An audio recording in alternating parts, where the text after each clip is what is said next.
প্রিয় ভাইয়েরা, আমি বলেছিলাম যে একদল খেয়ে গিয়েছে আর একদল খাওয়ার জন্য রেডি হয়ে আছে। তো এখানে কি আমি কোন দলের নাম বলেছি?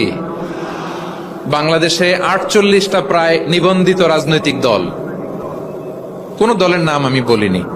কথাটাকে আমি জেনারেল রেখেছি। দায়ীদের বৈশিষ্ট্যই এটা, দায়ীরা জেনারেলি কথা বলে, যার যেই মেসেজ নেয়ার তারা সেখান থেকে নিয়ে নেয়।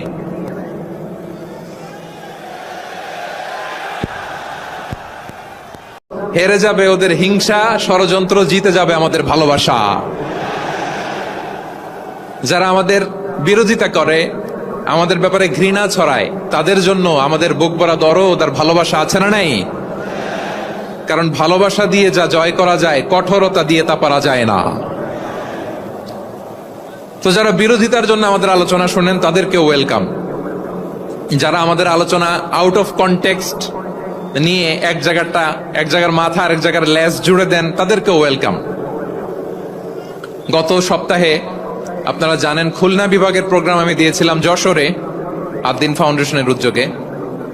তো যশোরের প্রোগ্রামের এক ভিডিওর পেছনে আমাদের কিছু দিনী ভাইরা 6 বছর আগের এক অডিও ব্যাকগ্রাউন্ডে জুড়ে দিয়ে বিভ্রান্তি ছড়ানোর জন্য সোশ্যাল মিডিয়াতে ছড়িয়ে দিয়েছে। তো তাদের প্রতিও আমাদের কোনো রাগ নাই, ক্ষোভ নাই। তারা হয়তো দিনই তাকাদা থেকেই করেছে, কিন্তু তারা হয়তো বুঝতে পারে না এই যে রিসেন্ট আলোচনার ভিডিওর পেছনে 6 বছর আগের অডিও জুড়ে দেওয়া, এটাকে বাংলায় বলে প্রতারণা। কি বলে?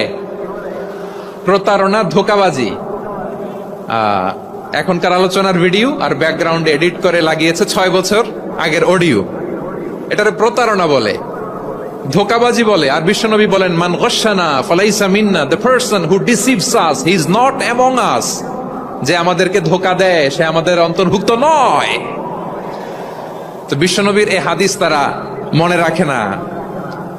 তো এই জন্য শুধু বিশ্বনবীর প্রতি সাল্লাল্লাহু আলাইহি ওয়াসাল্লামের প্রতি সেরেফ ভালোবাসা আপনাকে বাঁচাতে পারবে না, যদি বিশ্বনবীর আদর্শ আপনি গ্রহণ না করেন।